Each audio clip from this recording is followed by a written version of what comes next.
নমস্কার শিক্ষার্থীরা, রেফ্রিজারেশন এবং এয়ার কন্ডিশনারের এই মডিউলে তোমাদের স্বাগত। এই সেশনে আমরা প্রস্তুতকারকের নির্দেশ অনুসারে গ্যাস চার্জ করার সময় ড্রায়ার এবং ক্যাপিলারি টিউব প্রতিস্থাপন সম্পর্কে জানব।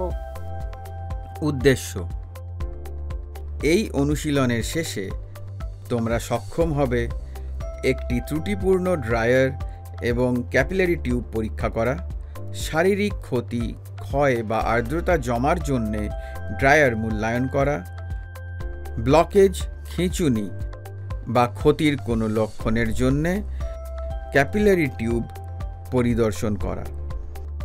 যদি ড্রায়ার বা ক্যাপিলারি টিউব ত্রুটিপূর্ণ হয় তাহলে নতুন উপাদান দিয়ে প্রতিস্থাপন করা, লিক প্রতিরোধের জন্য সংযোগগুলিকে সঠিক ইনস্টলেশন, সিলিং এবং ব্রেজিং নিশ্চিত করা। এখন আমরা প্রস্তুতকারকের নির্দেশ অনুসারে গ্যাস চার্জ করার সময় ড্রায়ার এবং ক্যাপিলারি টিউব প্রতিস্থাপনের জন্য প্রয়োজনীয় টুলস, ইকুইপমেন্টস এবং কনজিউমেবলসের দিকে নজর দিই। Tools, equipment, consumables: trainees kit, gauge manifold, tube cutter, flaring tool set, window AC, oxyacetylene setup with a brazing torch, nitrogen cylinder with regulator, vacuum pump, dehydrator, dryer, filter, strainer, capillary tube, cotton waste as required, oil as required, service cylinder with refrigerant, 6mm dummy nut, 6mm copper tube 50 cm, brazing copper rod with flux, goggles, spark lighter. এখন আসুন আমরা প্রস্তুতকারকের নির্দেশ অনুযায়ী gas charge করার সময় dryer এবং capillary tube প্রতিস্থাপনের প্রস্তুতি দেখি। গ্যাস চার্জিং প্রক্রিয়া চলাকালীন একটি ত্রুটিপূর্ণ ড্রায়ার এবং ক্যাপিলারি টিউব পরীক্ষা করার সাথে সম্ভাব্য সমস্যাগুলির জন্য এই উপাদানগুলির মূল্যায়ন করা এবং সেগুলি সঠিকভাবে কাজ করছে কিনা তা নিশ্চিত করা জরুরি। ড্রায়ার এবং ক্যাপিলারি টিউব প্রতিস্থাপনের আগে এই পদক্ষেপগুলি অনুসরণ করতে হবে। গ্যাস চার্জ করার আগে শীততাপ নিয়ন্ত্রণ ব্যবস্থার কার্যকারিতা মূল্যায়ন করুন। অপর্যাপ্ত শীতলকরণ, অনিয়মিত চাপের পরিমাপ বা অসঙ্গতিপূর্ণ ক্রিয়াকলাপের লক্ষণগুলি সন্ধান করুন যা শুকনো বা ক্যাপিলারি টিউব সমস্যা নির্দেশ করতে পারে। ড্রায়ার এবং ক্যাপিলারি টিউবের চারপাশে ক্ষতি, ক্ষয় বা ফুটো হওয়ার দৃশ্যমান লক্ষণগুলির জন্য রেফ্রিজারেন্ট লাইন এবং উপাদানগুলি পরীক্ষা করুন। যে কোনো তেল বা ডেবরি জমা হয়েছে কি না তা পরীক্ষা করুন, যা ড্রায়ারের সম্ভাব্য সমস্যার ইঙ্গিত দিতে পারে।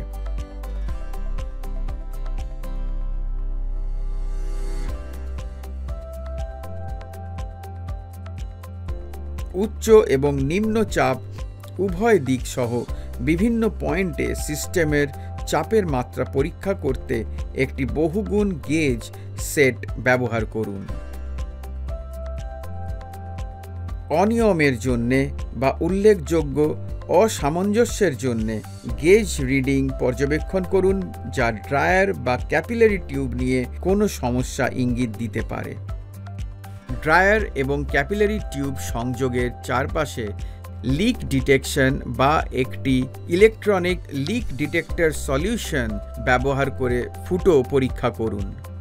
যদি কোনো ফুটো ধরা পড়ে তবে মেরামত বা প্রতিস্থাপনের জন্য অঞ্চলগুলি চিহ্নিত করুন।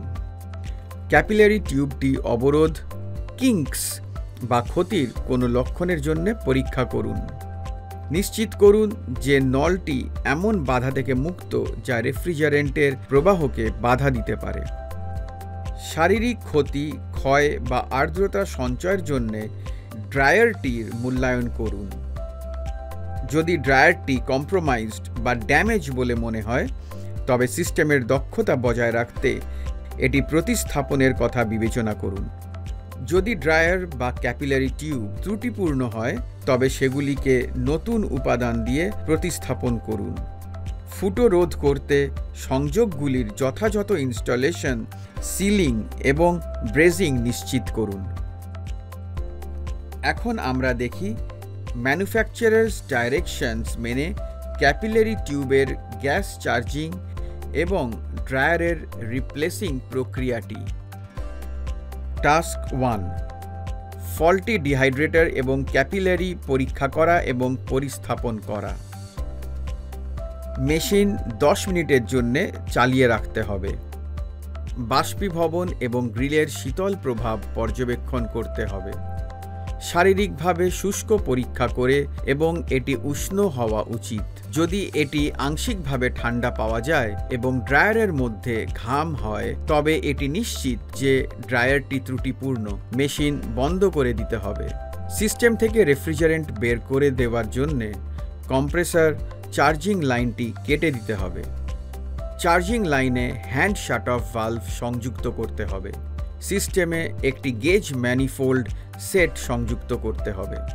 একটি ব্রেজিং টর্চ দিয়ে জয়েন্টগুলিকে ডিব্রেজিং করে ড্রায়ার এবং ক্যাপিলারি অপসারণ করতে হবে।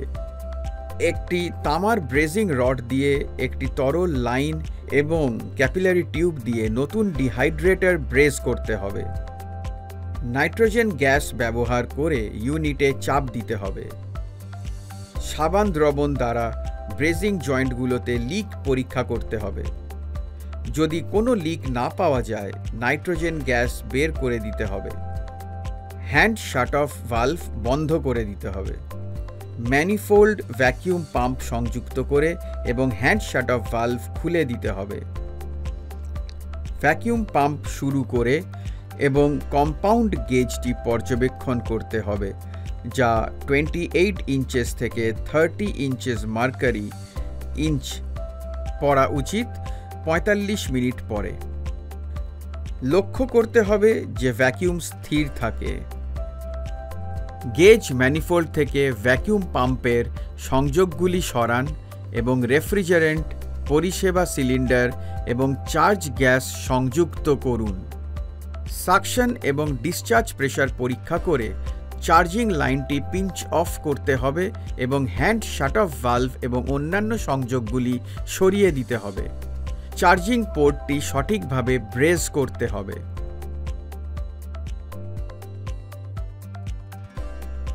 রিক্যাপ, এই বিষয়ে আমরা জানতে পারলাম একটি ত্রুটিপূর্ণ ড্রায়ার এবং ক্যাপিলারি টিউব পরীক্ষা করা, শারীরিক ক্ষতি, ক্ষয় বা আর্দ্রতা জমার জন্য ড্রায়ারের মূল্যায়ন করা, ব্লকেজ, খিঁচুনি বা ক্ষতির যে কোনো লক্ষণের জন্য ক্যাপিলারি টিউব পরিদর্শন করা, ত্রুটিপূর্ণ ড্রায়ার বা ক্যাপিলারি টিউবকে নতুন উপাদান দিয়ে প্রতিস্থাপন করা, সঠিক ইনস্টলেশন নিশ্চিত করা, সিল করা এবং লিক প্রতিরোধ করার জন্য সংযোগগুলির ব্রেজিং করা। আমি আশা করি তোমরা সবাই প্রস্তুতকারকের নির্দেশ অনুসারে গ্যাস চার্জ করার সময় ড্রায়ার এবং ক্যাপিলারি টিউব প্রতিস্থাপনের প্রক্রিয়াটি বুঝতে পেরেছ। তোমাদেরকে ধন্যবাদ শিক্ষার্থীরা। এসো আমরা পরবর্তী সেশনে দেখা করি। বিদায়।